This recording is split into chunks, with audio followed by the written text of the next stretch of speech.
What's up, all my soul guys? This is CGT Podcast, episode indeed. And then today we're going to be talking about genocides.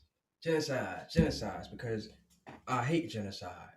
And it's some bullying type shit going on. And everybody know a bully only tries to pick on quote unquote weak people. But the truth is, they don't necessarily pick on weak people. They pick on the weaknesses in people. Now, we're going to start this off like this.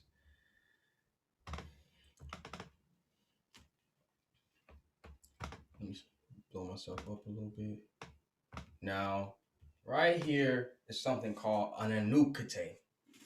We're going to get into the genocide shit. Please stay tuned. We got some very serious shit to talk about. But we're going to start off talking about some very serious shit, which is something called an Anuk. Now, this is based off of mythology, mythology.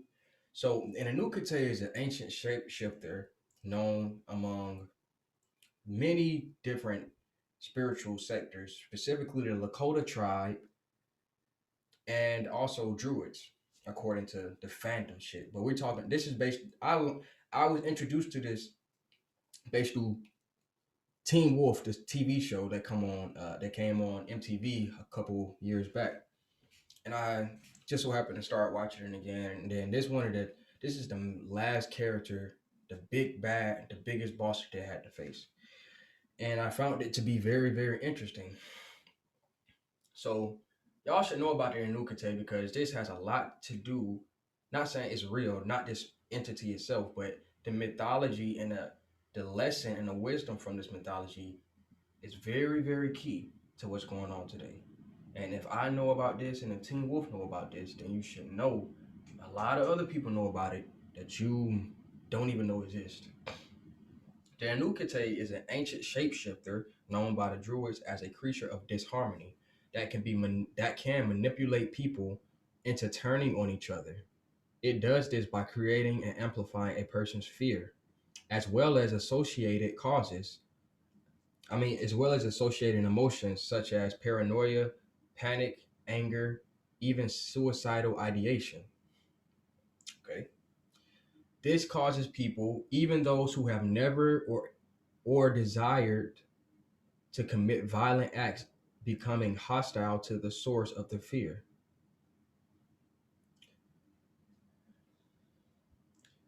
As a result, the Anukite has no need to commit violence personally or require the physical powers that most other supernatural beings possess, like claws and fangs and a supernatural voice or the ability to,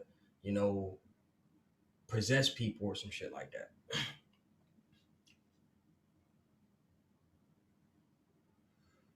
All the while, the Anukite feeds on the fear of those affected by its power, which makes it a more powerful and more dangerous being.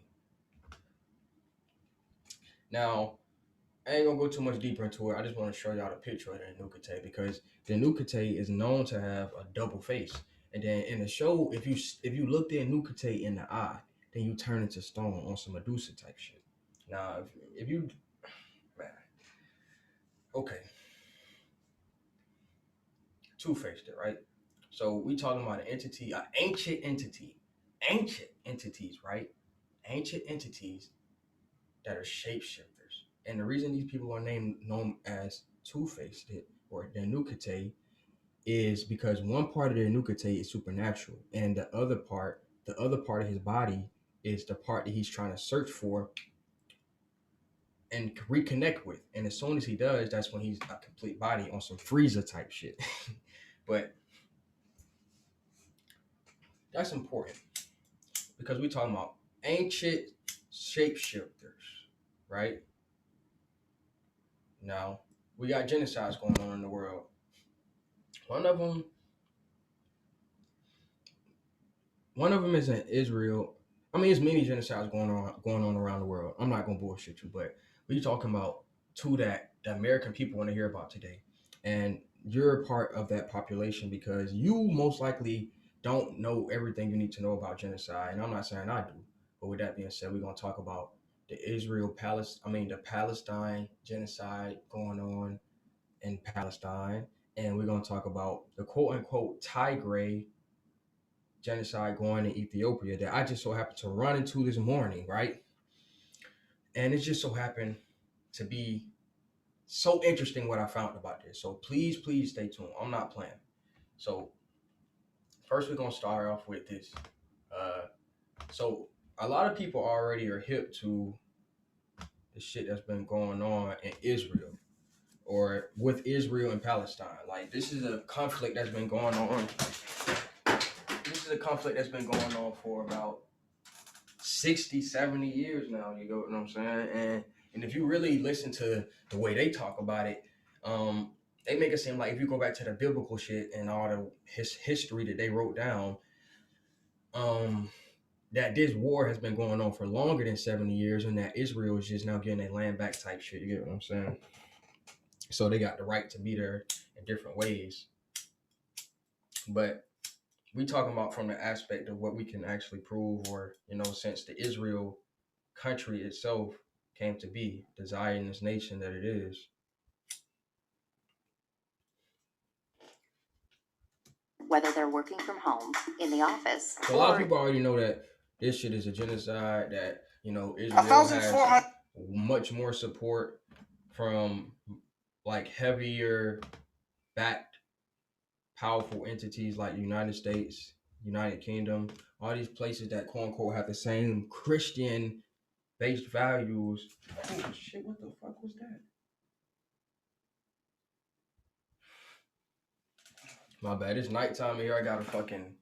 It's nighttime in here. I got a garden growing in my fucking studio, so it'd be bugs and shit in here. And one just flew in my hand. Anyway, so with that being said, where was I at? Okay, so everybody already knows, but this is me keeping people up to date because you actually have a power and a say so on this stuff. The amount of money and the amount of tax money and the amount of effort and the amount of support that this country called the United States of America gives to other countries that are committing genocides, even back during the Nazi days, the shit they were telling you they was trying to go against. They were actually supporting half of the shit. Even during today, the terrorists and all that shit. Most of that shit was started from most of the United States military operations anyway. So these military operations have been going on for a while, and Israel is just one of many of those. And we have to understand the extent of what's really going on. It's one thing to be peaceful and loving and kind, and it's just to see what's going on in Israel and be like, damn, that's fucked up. Because Palestinians don't deserve to be kicked out of their homes, bombed for no reason, and kids dying, innocent kids dying for no fucking reason, all because you want to take back a biblical. You're using the Bible as some type of fucking scribe that you should have this land, and then with that being said, you're going to destroy anybody who thinks that you shouldn't have the land. And that storyline is cute and all, but that's just the cute side of the face that they want you to believe. Even if you are a Zionist or even if you are a Jew, or even if you believe that Israel should be there, then you still are doing it from a point of view of either two things. It's an Anuk type shit. You're either doing it from the point of view of, oh, this is based off of historical fact, and I deserve to be here, and that Israel stands for goodness in the world, and we support great qualities type shit. That's the pretty face of it. That's the pretty side of the face. That's the human side of it that they want to appeal to inside of you. But the real shit they want to appeal to inside of you is that fear aspect. That fear aspect, really. And how do they do that? You got to understand how they do that. Let's watch this video right here. So I just want to show you, this was tweeted out by I think the editor of the Canary UK, Carrie Ann Mendoza. She said, "This is completely normal thing to say in apartheid Israel. I've been told this to my face. I overheard it in cafes of Tel Aviv and Jerusalem. Every Israeli anti-Zionist I've met told me this will not be stopped from within." So what is this that she claims she hears all the time? Here, this is what it is. They're not. All they want is their country back. Well, that's not gonna happen, I'm sorry. So you're telling me that children... Okay, focus in on this part over there where it say Israel man says killing Palestinian children is right. Innocent children deserve to die.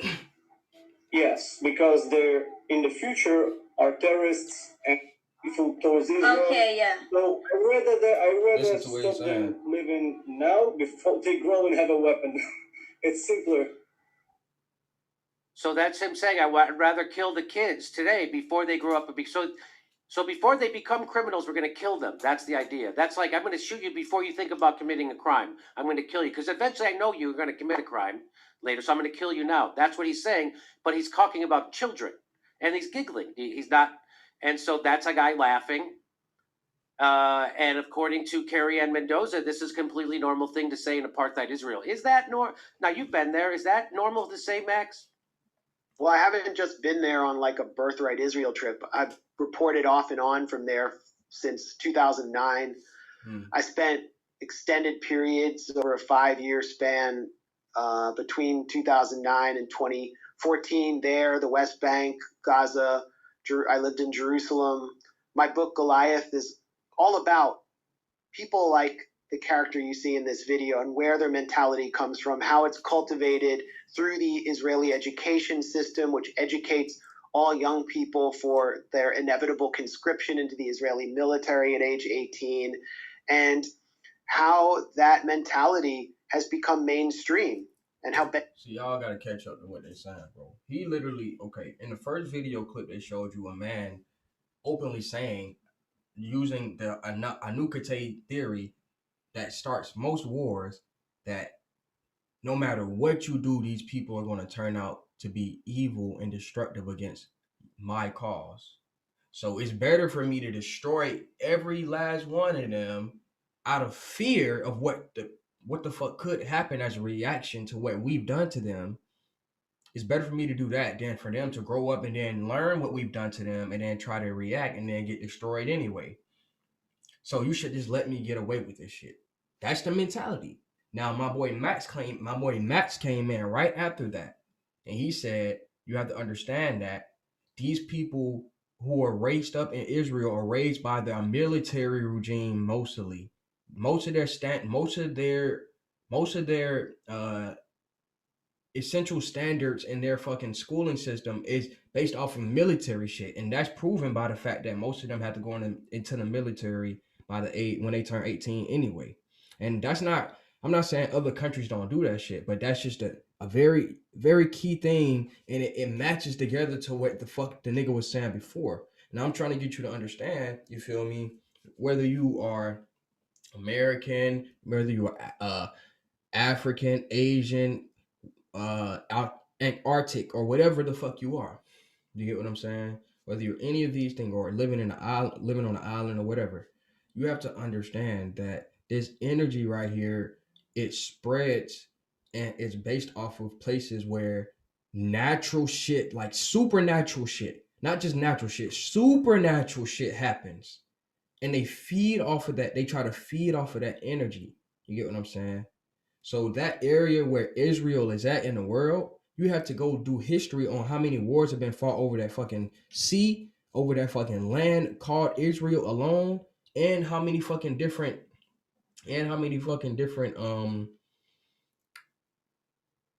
rulers have been there. And so and you have to understand that that's just because it's quote unquote supernatural place. You get what I'm saying? And they can feed off of that unknowing. Supernatural things happen in a way where people can't control it, which is it can lead to fear. You get what I'm saying?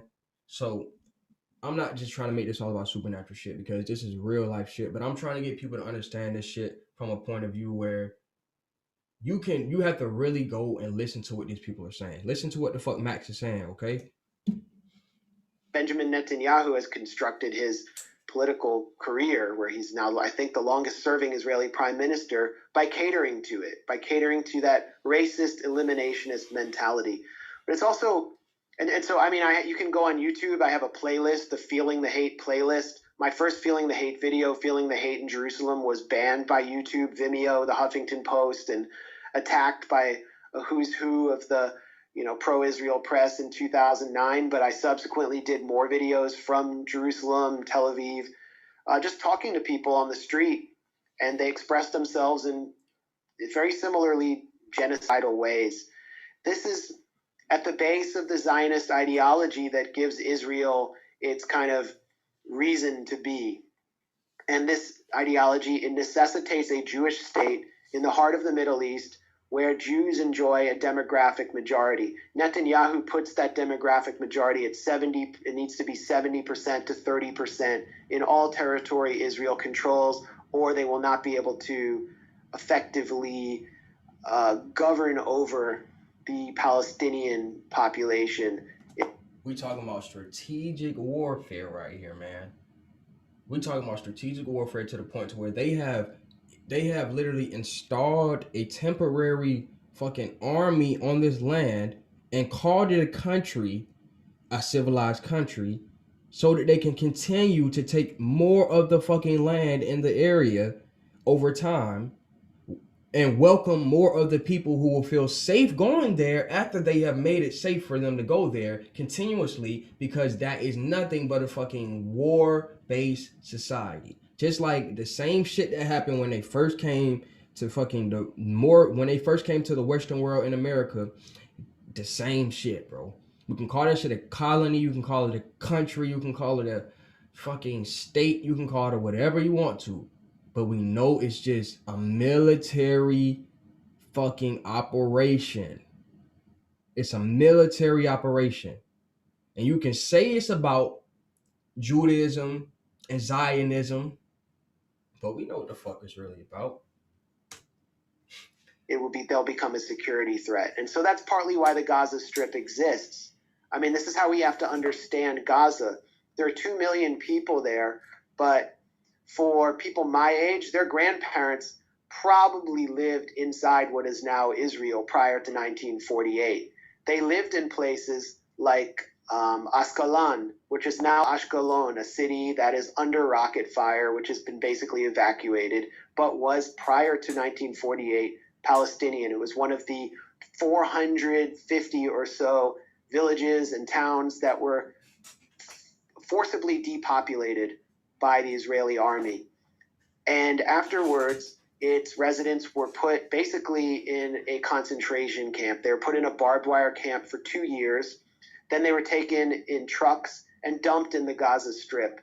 And Israel in 1950, that same year, passed the Absentee Property Act, which seized all property that was left behind by refugees, placed it in the hand of Jewish Israeli citizens, and said that those people could never have their homes back if they had gone away in 1948. So those people were stuck in the Gaza Strip forever. Then, as Israel starts separating itself formally from the Palestinians in the 1990s, during this Oslo era, which was falsely marketed as a peace plan, the Gaza Strip was fenced off. Then walls were built. When Israel disengaged from Gaza, it moved its settlers out. Following the Second Intifada, it formally walled off the Gaza Strip, placed it under siege, even, according to the Israeli newspaper Haaretz, enacted complex mathematical formulas to govern how many calories each person in the Gaza Strip was entitled to, because in the words of then Israeli government advisor Dov Weissglass, people in Gaza must not be allowed to starve, they should be put on a diet. That was the siege regimen, to deprive people without causing mass death. So when people come to people who study and do research on, you feel me, psychological operations, military operations, the art of war overall, and you come to people like us and you say, oh yeah, like you're a crazy conspiracy theorist because you think that there's somebody in the world who is thinking to destroy the mass, I mean not destroy, but control the masses of population beyond just, favoritism. You're crazy, but no, that's obviously happening. And then like you have so many people waking up to that shit, but the mass media is blind to it. and the government is blind to it, but we don't expect them to have an open eye to it anyway. But for some reason, they have an open eye towards this Ethiopian shit and Tigray shit because, you know, this Ethiopian Tiger shit goes crazy because of the fact that, hold on, let me go to the shit. Because of the fact that the U.S. just hit Ethiopia and Eritrea with sanctions over the Tigray conflict. Now, forgive me for my language on this shit. I'm gonna be real true. I'm just starting to get update. I'm just starting to get updated on this stuff today myself. I'm sorry. I'm stuttering and shit. It's late right now. I've been literally trying to research this shit for the last 4 hours just so I can give quality information. So sorry. But with that being said, we really about to dig into this shit because it's crazy that the American population is so sleep to how their government works even to this day. And I want to be a part of trying to open people's eyes to that shit. Not just me, but many other people, all my soldiers. And at the end of the day, Ethiopia is sanctions being put on Ethiopia over the conflict going on in their fucking country, right? So it's kind of like, it's not even a civil war. Imagine how, they say Texas, in America, they say Texas wants to recede around the same time that Donald Trump lost, right? That was going around in the news. I don't know if it was fake news or not, but let's just say that shit happens. And then people in Texas get mad as fuck and they're like, fuck the rest of America. Let's say that let's go along with that storyline. Do you think that the rest of the America, as the government, would let that shit happen? You think they would let them concede peacefully? But let's relate that over to Ethiopia. The shit going on in Ethiopia is very interesting because for America to impose sanctions on Ethiopia at this point in time is very interesting because they have not done that shit to Israel. We're sitting right here and we got ample information. We got ample evidence. We got hella videos of them bombing innocent people. And I was gonna show that shit, but I was like, people already seen. People don't need to see the bombing itself. They just need to understand what the fuck is going on from a real life perspective. So it's crazy how we're imposing sanctions on Yemen, Syria, all these countries like Yemen, Syria, Iran, motherfucking and now Ethiopia. You get what I'm saying? Now it's Ethiopia too. What's crazy about that is that in that region of the world, they just about 3 to 2 years ago, if I'm not mistaken, they just started forming together with other countries around the area like Somalia and Eritrea. I don't know how to say that. I'm sorry. Please forgive me for not knowing how to say the shit. Eritrea or whatever the shit. The name of the country. Please hit me up to that if you can. But those 3 countries, along with, I think, another country in that same region, they came together and they made quote unquote peace efforts, and now they have trade agreements and all that type of good shit. Like, so with that being said, one part of the Ethiopian country, which was like pretty much had a lot of resources and a lot of power before the current regime got into power, they was like, we don't like this plan. We don't like the plan of us trading with all these countries. We should be, resourcing all this shit all from our country type shit. I guess that that's the mind state, So that led to conflict. But it's interesting that it led to conflict, though, in my opinion. And I'm gonna tell you what I think, but that might not be the case. I'm gonna give you many different perspectives, but I'm gonna just put this part right here first. Tigray News. We're gonna go to Al Jazeera, right? We're just gonna go to Al Jazeera and then see what they saying, right? We're gonna skim over this shit right quick. Al Jazeera. The United States has announced visa restrictions on Ethiopian and Eritrean officials accused of increasing the 6-month-old war. 6-month-old war, my nigga. A 6-month-old war in Ethiopia's Tigray region, saying those involved had taken no meaningful steps to end hostilities. U.S. Secretary of State Antony Blinken said on Sunday it was also imposing curbs on economic and security assistance to Ethiopia, but humanitarian aid in such areas as health, food, and education. Why those three? Why those three? That's interesting. People, are we witnessing a Hegelian dialect right here? Are we in Ethiopia? People in Tigray continue to suffer human rights violations, abuses, and atrocities, and urgently needed humanitarian relief is being blocked by the Ethiopian and Eritrean militaries as well as other armed actors. Blinken said in a statement. That's interesting, Anthony, because like I just said earlier, you got so many people presenting evidence about Israel. And every time you ask Anthony or anybody in the motherfucking government for the last six fucking terms or six fucking presidents, anything about Israel, they own they praising Israel. They giving them all the money.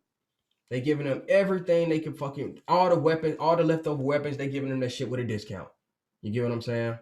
So with that being said, it's very interesting that they're supporting one genocide, but they're sniffing around the world for different, they're sniffing around the world and they find, a conflict going on in Ethiopia that's been going on for 6 months, supposedly. I mean, for the last 6 months, actively, violently going on. And let's be real, this might be violent, but we don't know the details of what's going on the ground. Simply because we know America has a history of going to different countries and causing conflicts and supporting one side over the other with weapons and shit like that. So ain't no telling what the fuck is going on in Ethiopia right now. Let's keep reading.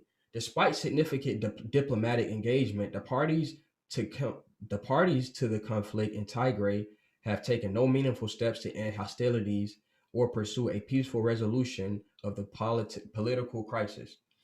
Thousands have been killed and hundreds of thousands more forced from their homes in the Tigray region since November, when Prime Minister Abiy Ahmed sent troops to detain and disarm leaders of the regional ruling party, the TPLF.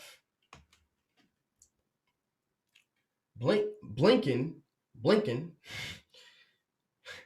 Blinken, bro. Let's be real.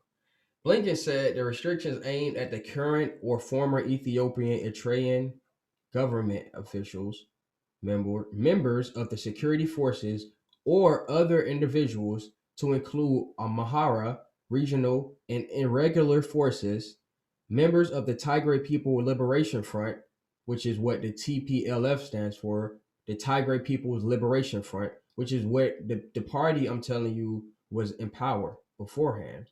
They're saying that to include Amhara regional and irregular forces and members of the Tigray People's Liberation Front responsible for or complicit in undermining resolution of the crisis in Tigray. Let's watch this little video they got. Al Jazeera, what the fuck y'all got going on, nigga? They got a video? Cool. I like videos, nigga. Play the video. I ain't want no advertisement. This is going to be part of Gide's home for the foreseeable future. An Ethiopian military officer from the Tigray region. He was part of a hybrid African Union United Nations peacekeeping mission in Sudan's western region of Darfur. He's now an asylum seeker in the eastern state of Gadaref, near the border with his home country Ethiopia, refusing to be repatriated back home because of the conflict in the Tigray region. So many problems we will hearing or listen by social media, or and also we call to our family.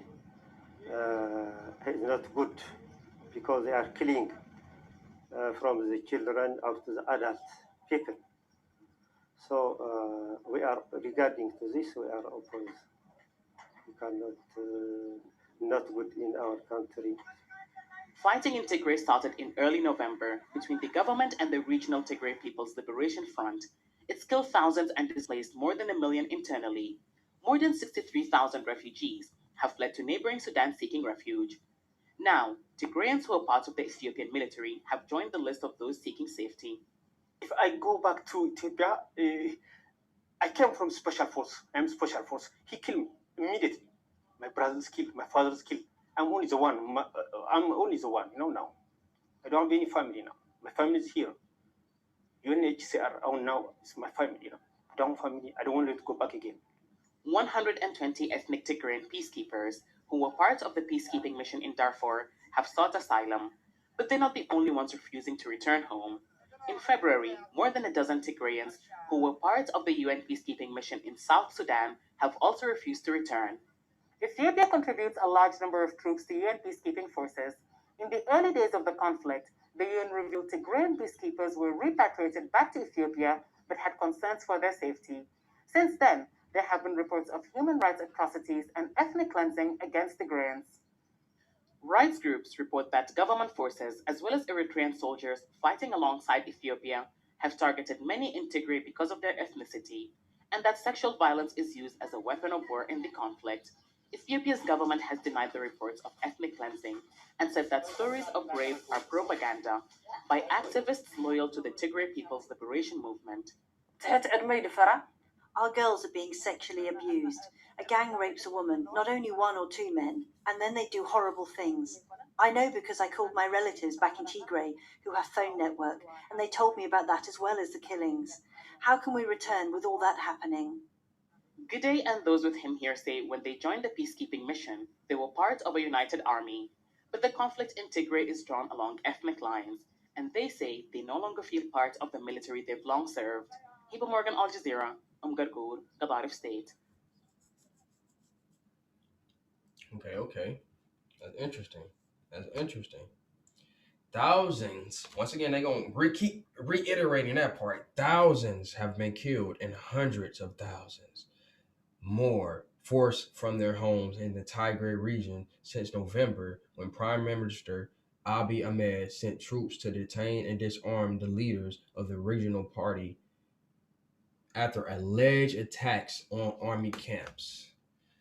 Man. The United States, let's get to this part right here. The United States condemns in the strongest terms the killings, forced removals, systemic sexual violence, and other human rights violations and abuses, Blinken said. He said that about Ethiopia, right? Where the fuck is the statements of that about fucking Yemen, fucking Sudan, fucking Syria, fucking Iraq, fucking Iran? Where's Israel? Where's the statements about this shit at right now? You get what I'm saying? It's interesting. It's all just terrorism, right? That's interesting. Let's see. The U.S. called on the Ethiopian government to meet public commitments to hold accountable all those responsible for human rights violations and abuses, to protect civilians and ensure unhindered humanitarian access, Blinken said. All right, fuck Blinken. We got enough of what Blinken said. I had another video on here. Okay, we got this news story. We got another news story for it. But I had another video loaded up. Let me see.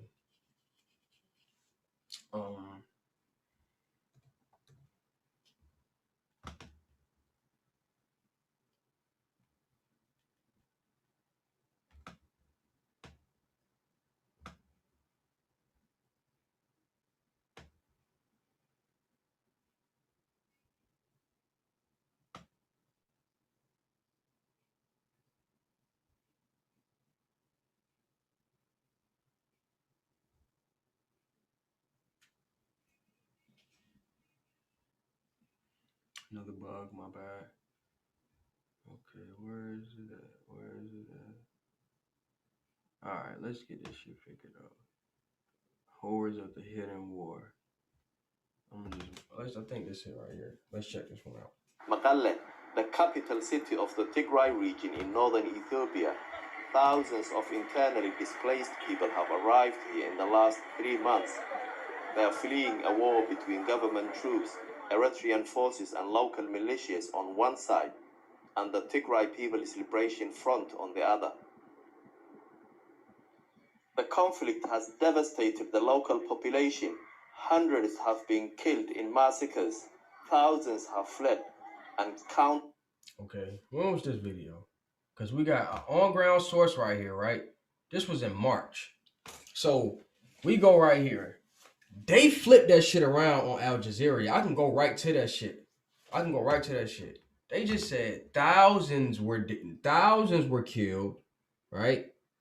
They said thousands were killed and hundreds of thousands removed from their home. Let's see.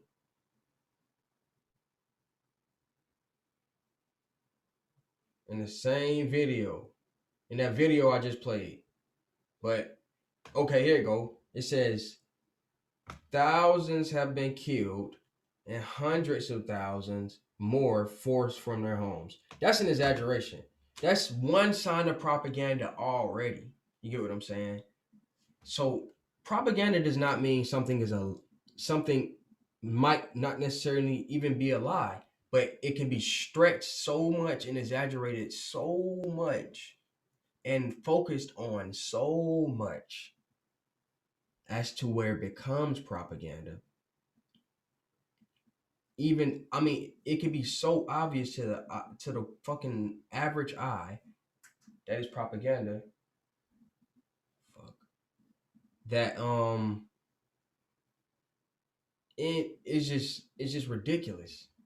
Why are you exaggerating that much when we have an on-ground source right here? I'm gonna play it from the beginning. In the last 3 months, they are fleeing a war between government troops, Eritrean forces and local militias on one side, and the Tigray People's Liberation Front on the other. The conflict has devastated the local population. Hundreds have been killed in massacres, thousands have fled, and countless women and girls have been violently raped.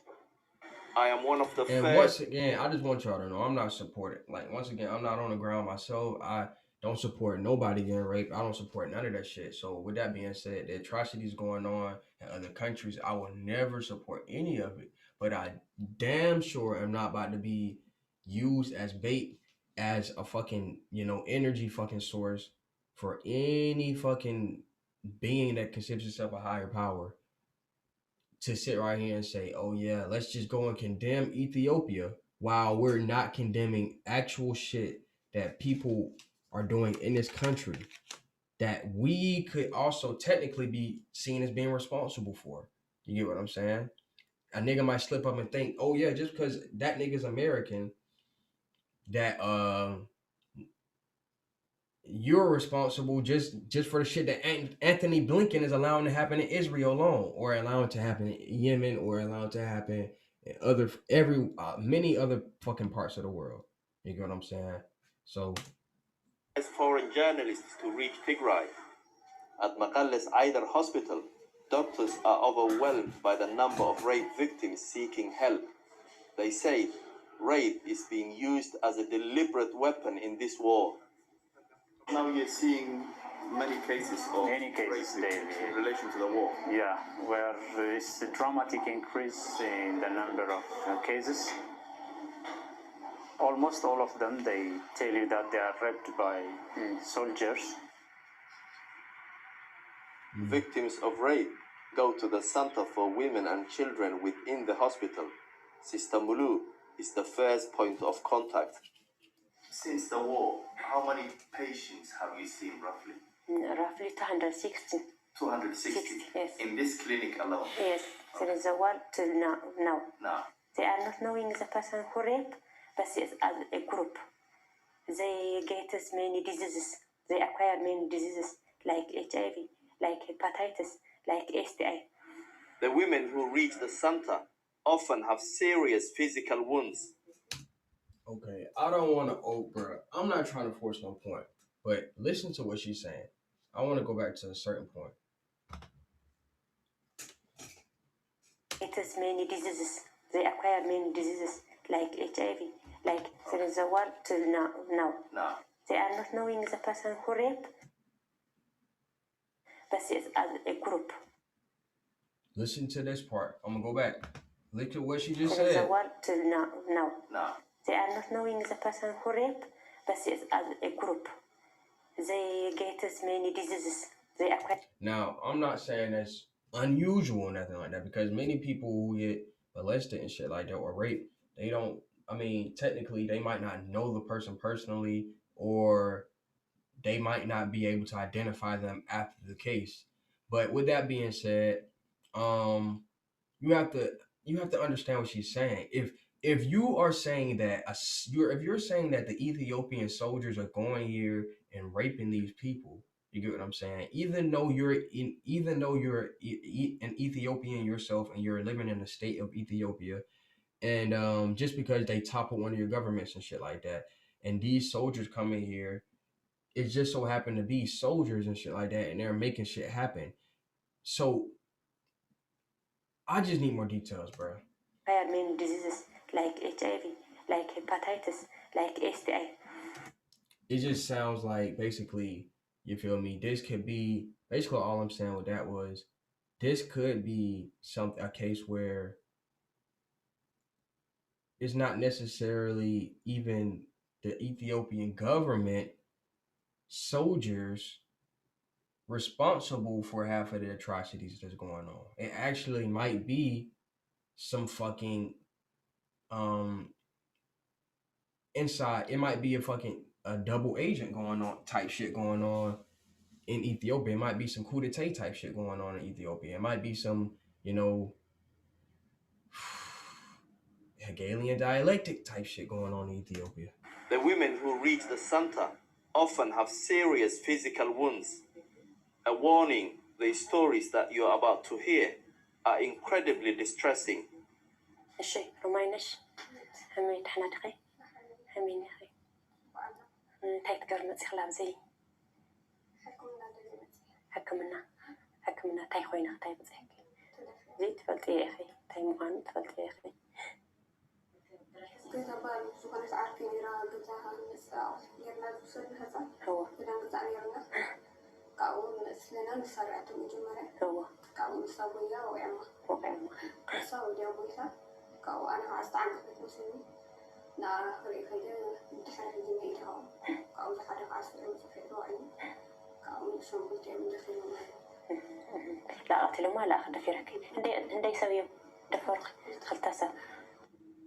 Rumainash's story is recorded. Medical examinations will be done. See, I don't want to keep speaking too soon too, bro, but just like keeping in mind that keeping in mind what I opened up this whole podcast with, which is the entity, the ancient shapeshifter that I was telling you about. You have to understand how this shit works, bro. It might not even technically be the Ethiopian government doing this shit. It could just be, you feel me, groups of people hired by,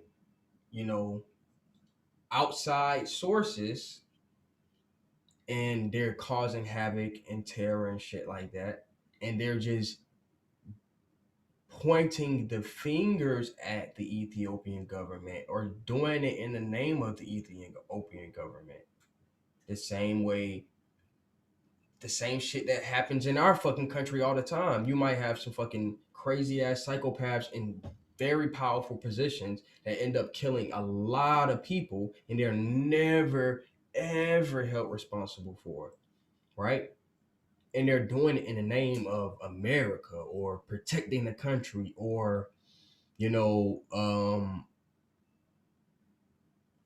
black power or white power or fucking anything you can think of, any source that you could feed off of that could cause anger, fear, paranoia, suicidal thoughts or ideation, anything like that. She's given an initial counseling session.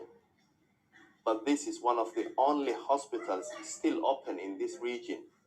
The charity MSF estimates that just over 10% are functioning normally. The other have been destroyed in this war. They're in the transportation. They can buy themselves to work. After 3 days, after 4 days, after a week, they become very angry. They haven't have any clothes. They are migrants. They haven't have any financial. They haven't any clothes. Their clothes are disorganized by the sharp materials, by knife, by anything when they are raped the persons. They cry with them in this center. They become damaged our minds.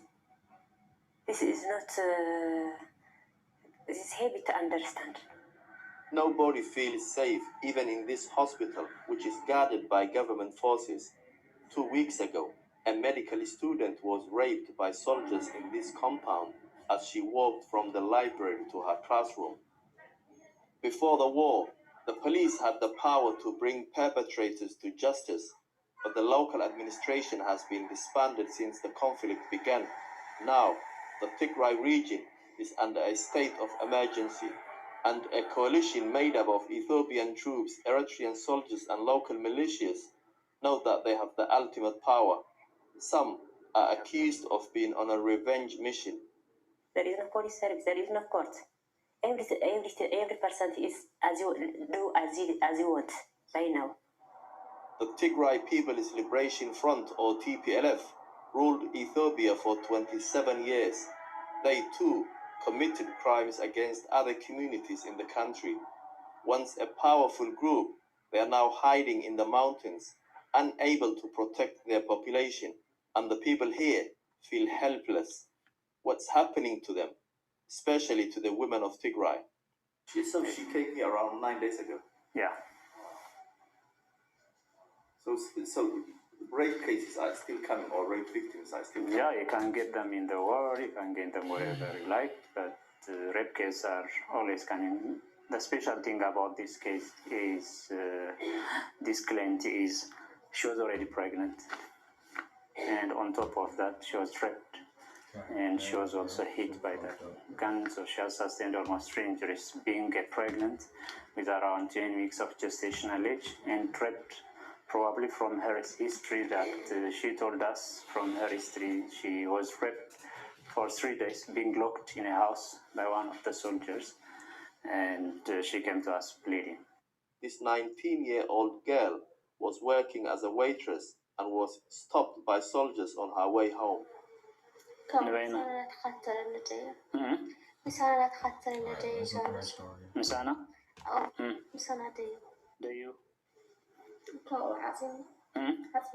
أبي وسيدك نبت جزاتي دي أب جزاتيكي أب تترى وسم سولهم دي أب تنسوا تغادي ويسندي وخودي لها نعزازات أو دفرني أرعش مع التغني كاو مسكان لك أقرب حد سوات نودك أقرب حد سوات أقفتنا بالوبري كاو واتي يعني واتي خاف ملي تغيا بصوت أخاو بقلا شوي نمتن بقلا شوي نمتن كتوات نسوال خدي دم مسفسن أو دول لحدا تلو مع صدق.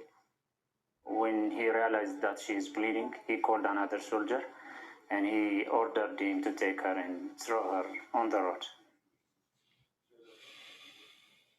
Many of the victims are too traumatized to go back to their families. They fear the attackers will go after them.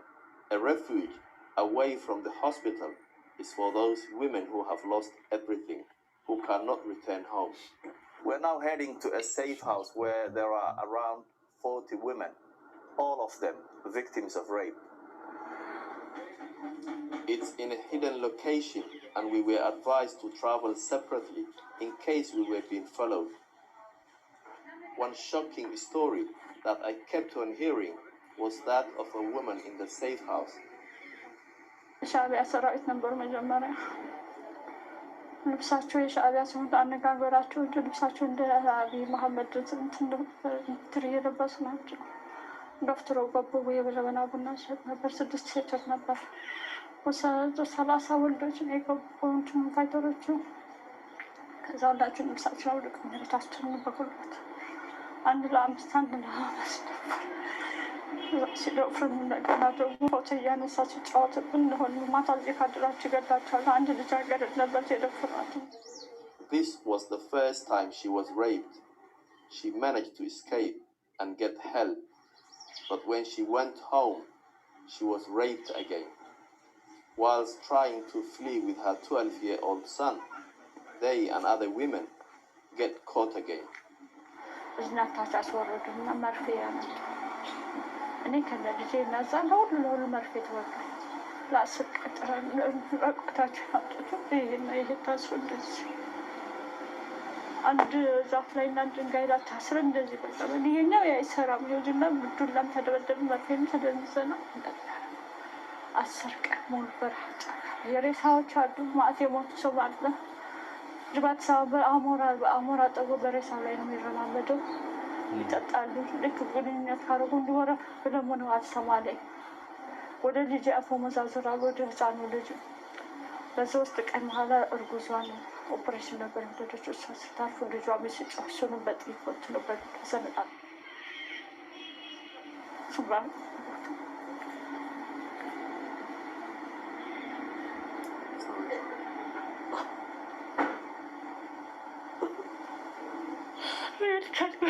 Sorry. Alright, so this is the type of shit where it's like when you're investigating, this shit gotta be, you feel me? This shit gets real. This shit is real as fuck. Like, all this shit is real as fuck. You know what I'm saying? But with that being said, all of these atrocities and shit like this, and this energy and this fear, this real energy and this real fear and this real conflict and this real hatred that's going on in this region is being fed off on many levels.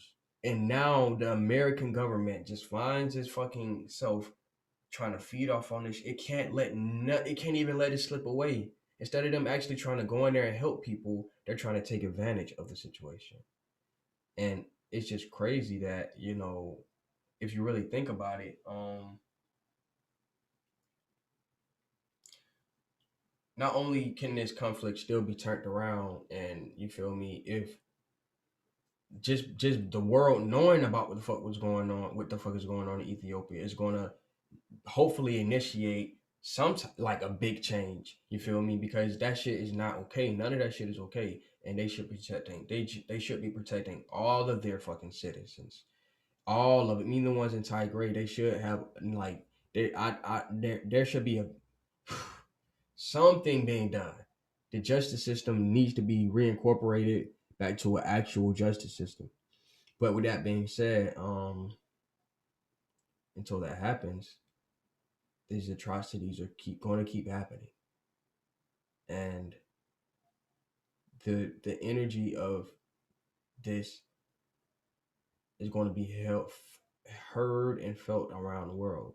And with that being said, it can be manipulated. So we got this article over here called Tigray, the story of a fall between drama and mendacity.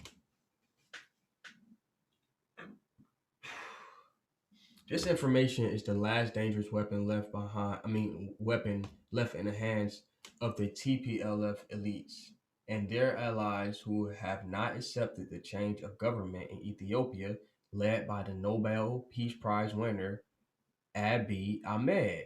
The Week magazine is the latest victim of this barrage of fake news deviously disseminated by the remnants of the Tigray People Liberation Front, the party of the former Prime Minister Meles Zenawi and current WHO Director, World Health Organization Director, General Tedros Adhanom. So we talking about niggas. I mean, if you got the World Health Organization up there, come on, bro. If you already know what that is, you know what that is. Come on. But with that being said, not saying that, I mean, if you think that's good, then you might want to do some more information about that. But with that being said, that's who the TPLF was formerly led by, right? The people, I mean, is one of the guys is now the director of the WHO. The U.S. Weekly, in a report entitled Tigray, Ethiopia, reported a series of quote-unquote fake news stories aimed at bringing the Ethiopian and Eritrean governments into disrepute. After all, this is an old story. In an age where journalists travel little, in the absence of direct testimony, news reported by one side of the or the other is reported, and very often it is only fake news. Thus, in a propaganda war, those who are often left in the middle of the NGOs who are used instrumentally. In other cases, it is even the large international humanitarian organizations that are used for this purpose. The bona fide reports in the week on the Tigray seem to be the product of this perverse logic of propaganda. Other media even go as far as to accuse Eritreans of committing horrible crimes in Tigray against the civilian population, especially against women, when in fact the Eritrean People's Liberation Front during its 30 years of struggle for independence was well known for its virtues of humanity and moral values, which in its later governance of its country has transferred to its population in general and its military in particular. Now, I don't know if this is true or not, but hey, this is another source. This is another side of the source, right? This is another source out there that's giving another side of the story, supposedly. Eritrea is also known for the role women played in the liberation struggle. Their fortitude in the struggle and other societal aspects has garnered them respect by their male counterparts and have accordingly earned their equal share of the opportunity to lead the national development programs. Bearing these noble values even during the times of revolution on one hand, and while asking nothing in return to assist countries such as Rwanda, the Democratic Republic of Congo, South Sudan, Somalia during times of need. It is very far from reality to accuse Eritreans of looting in Tigray. I don't know if this is true, but this is just the first episode of this. Believe me, I'm gonna keep y'all up to date on this, but let's continue reading this point of view for right now, because we already got the Al Jazeera point of view, which is a whole bunch of Anthony Blinken type shit. The TPLF, which can receive unconditional support from the Eritreans during its decades of armed struggles, knows full well that these are baseless allegations that are artfully published to denigrate the collaborative efforts of President Isaias Afwerki and Prime Minister Abiy to promote during peace in the Horn of Africa. Damn, my bad. I need some water. That's what it is.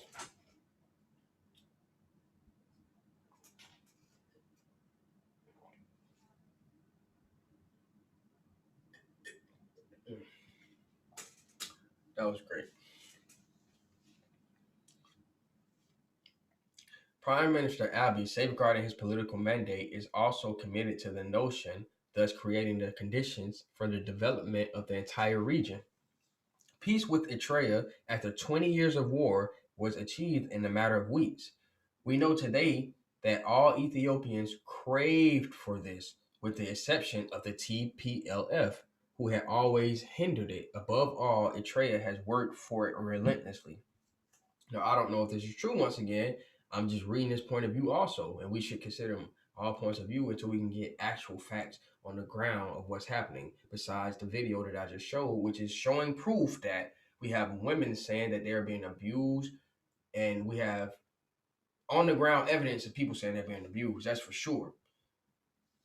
Outside of that, the political side of it is going to be speculative, and we have to dig through that shit so we can actually understand what justice has to be brought to place here. You get what I'm saying? You should know what I'm saying now. After Abiy took power in 2018, both President Isaias Afwerki and Prime Minister took little time to reestablish peace, which has been held hostage for 20 years by the ousted power in Ethiopia between the two countries, the region at large. Then, as evidence of the historic event, and later tripartite agreement between Ethiopia, Eritrea, and Somalia came the Nobel Peace Prize. With the tripartite agreement, the region started heading in a new economic and social paradigm. The only party which fought against this peace, quote unquote, and development was invariably the TPLF, which leveraged its relatively vast international network, built and financed with the huge sums embezzled from the budget of the Ethiopian treasury. To continue to misinform about what is really happening in Tigray in the region. Now, I'm just being real, bro. That's interesting. That's an interesting point of view.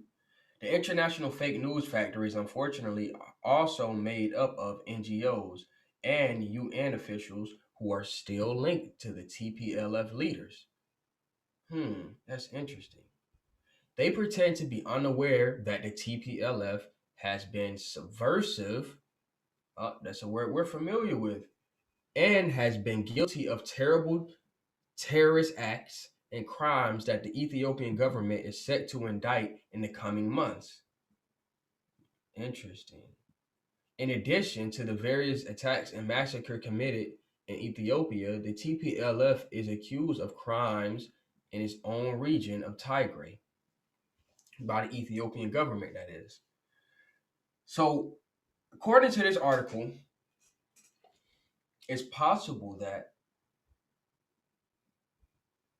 the TPLF, which is backed by shit like the WHO, the NGO, Western back shit, and they've been in power for Ethiopia for a while. And then while they was in power, they did a little fucked up shit, and I'm not sure if they ever, necessarily blame the TPLF for it though. And now that the TPLF is out of power, just so happens that a whole bunch of crazy shit starts happening there, specifically to the women, right? And the fingers are being pointed at Eritrea and the Ethiopian soldiers. I mean, let's see. Let's continue reading. That sounds kind of interesting, right? It sounds like there could be some type of a coup d'etat energy going on. They pretend to be unaware that the TPLF has been subversive. Oh wait, I already read that part. One shining example is that the TPLF militia who committed a Mai Kadra massacre have fled to Sudan, pretending to be refugees and mixing with fleeing civilians. Another important thing that should be considered here is that the TPLF leadership, before escaping, have freed hundreds of convicted felons and criminals in Merkel. Who could very much be doing all the looting and other criminal offenses. Wow. That is interesting. The military operations undertaken by the government is indeed a sheer response to an armed attack that the TPLF carried out in November 2020, which was aimed at destabilizing the Ethiopian Northern Command TP to overthrow Abiy's government. All those who are now accusing the Ethiopian federal government of intervening in Tigray are intentionally trying to avoid the true cause behind the crisis. Had it not been for the quick military response that made it possible to defeat the criminals and terrorist plans of the TPLF, today we would have seen a divided Ethiopia in the grip of a faradical, I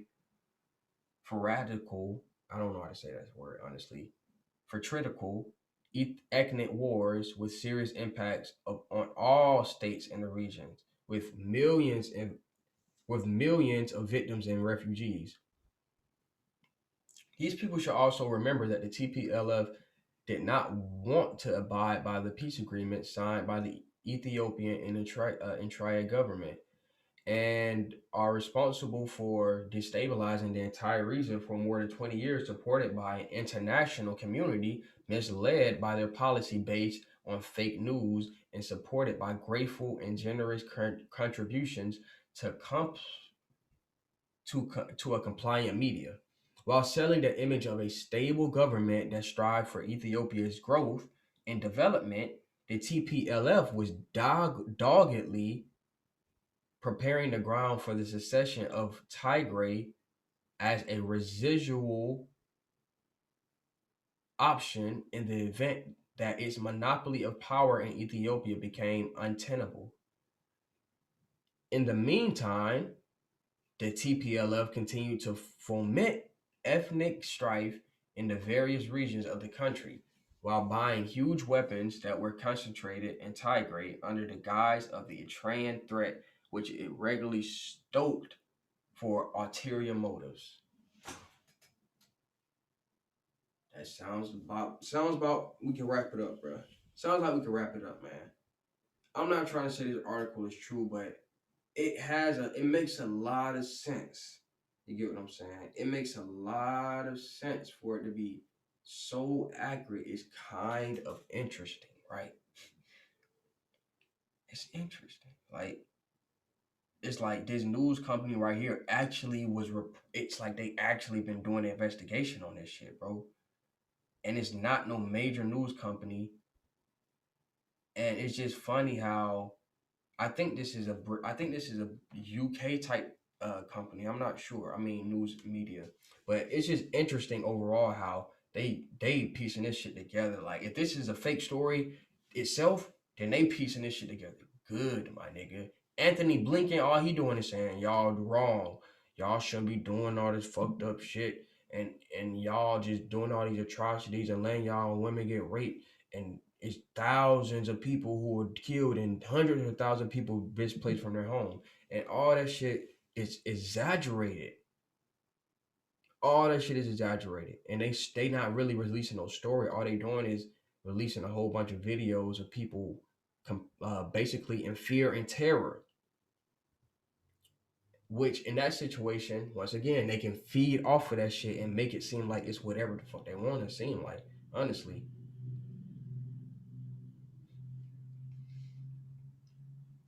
Indeed, one cannot fail to recall how the TPLF, when they were still in power in Addis Ababa, had more than 80% of their national armaments transferred to their home region. This was a cunning and somewhat arrogant gesture aimed at maintaining control of the armed forces in order to dominate the rest of Ethiopia and the entire region, including Eritrea, which is just a little small country off the coast of Africa. I mean, North Africa, like right in the middle of the Red Sea. But you can go look at it. You can go look at Eritrea on the map. It's not big at all. So they could have probably took that shit on if they wanted to. In the meantime, the TPLF continued to foment ethnic strife. Oh wait, I already read that part. One cannot ignore what happened on November the 3rd, 2020. In order to understand the current situation in Ethiopia and Tigray, one cannot ignore what happened on November the 3rd, 2020. The hostile attack by the TPLF against all the positions and military bases of Ethiopia's Northern Command, which Prime Minister Abiy had to oppose, was the cause of the situation that the Ethiopian government now is trying to manage in Tigray, which with effort and dedication. And all people of goodwill should support the efforts of the Ethiopian government to help the local people to take back their destiny after being freed from the TPLF terrorists. That sounds like strong language there, who after 20 years of this despotite use of power is still trying with the support of his old friends and networks in the West to safeguard its objective of dismantling the unity of Ethiopia to maintain its homogeny, even at the cost of creating damages and losses to its own people. For those who want to understand how things really stood, it would have been enough to reread the various public speeches that the prime minister made before intervening in Tigray. Now, like I said, I'm gonna continue doing research on this. It's 12 o'clock right now, but I don't give a fuck. I'm still about to trying to finish this article, then I'll go to sleep. These are genuine appeals to the population in which he explained that Addis Ababa wanted to do nothing more than restore order in the region and peace in the entire Horn of Africa. These appeals were also repeated by television channels but fell on deaf ears. What happened after the capture of Merkel, the capital of Tigray, by the Ethiopians is certainly a war report. And as always in these cases, tragedies can encounter a collateral damage. But if there have been acts of violence committed, they must, of course, be investigated and sincerely condemned. We have no doubt that the Nobel Peace Prize Prime Minister will bring any culprits to justice, because even during a war, there are rules to follow and justice to uphold. Even so, it must be known that it was the TPLF clique that did not want to lay down their arms despite numerous calls to surrender. They keep trying to indent that into the fucking message. They were also the ones who, before fleeing the region, opened prisons and freed common criminals onto the streets and used the defenseless population as a shield. That's interesting right there. In such situations, there is clearly a humanitarian emergency. In a tormented region, it is clear that the population, already exhausted by famine and COVID-19, is in a state of deep suffering and is therefore trying to flee to neighboring regions. This is certainly a tragedy to be taken into account and dealt with. We should all strive to put an end to the suffering of populations harassed by power games. Agreed. But the truth must be respected. It is difficult, but we must try to stick to the facts without submitting to intimidations and without giving into fake news and disinformation that are still going on. Okay, so with that being said, we got all sides of the story. Y'all stuck around to the end of this, and y'all got all the good juice information. Y'all got the real deal and the real spill on what's really going on in Ethiopia to the most extent that we're going to get to right now. And so, we can dig into this shit some more and then go back and do the history on it, because that's pretty much the part of the investigation that we're at right now, is the history part of it. But I think this is progressive, It's actually, I know I'm not necessarily, I don't know if I'm helping somebody, but I would hope I am, just by standing for actual love, justice, peace, and balance. You get what I'm saying? And I don't like genocide, and I don't like rape, and I don't like fear, and I don't like propaganda either. So with that being said, all those things are going to go in the toilet. We're going to close our eyes, and when we open them back up, they're going to be flushing down. And they're going to be obliterated and recycled into the universe as nothing but peacefulness. Actual, true balance. With that being said, I'm going to drop another episode sooner or later, updating everybody on what's going on and the rest of these genocides and bullshit going on, so that, you can stay up to date, and they won't be able to use these people's fear and these people's actual pain and suffering as a fucking tool and they won't be able to be another group of people using these people's pain and suffering as tools in their game, in their political game, instead of actually trying to help them. We can actually try to help these people just by bringing the actual truth, or try to get in touch with people who you know there and try to bring them on the show. And like, you know, even watching these videos of people actually going to these places, or people who have gone to these places, talking about this shit, supporting them, and letting people know that you going to these places that they're saying on our news station is war zones that are going to destroy people. That's brave. And then just the fact that you go there and you asking these people who are fucking, I don't want to call them psychopaths, but they're a very strong-minded opposition to peace. You go ask these people questions, and you go boldly ask them questions, and they tell you straight up like they psychotic theories and shit like that. It's just like, you just go up, and we got to support these people, because if it wasn't for that, then the narrative would all be controlled by one group of people, and we don't want that to happen. And that's basically what it seems like they're trying to do in this Ethiopia situation, and that's damn sure what they've been doing in Israel for in the Middle East overall, in Israel specifically right now. I mean, that shit is disgusting. And then, like, not just that, it's just the fact that these countries like America and other countries like that are trying to justify what the fuck is going on in certain parts of the world, like Israel. But then now all of a sudden they're putting sanctions on another country like Ethiopia. And we're going to find out why. We're going to find out really why.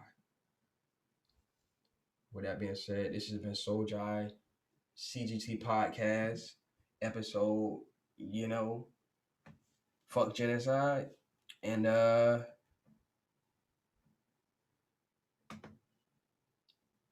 out, nigga.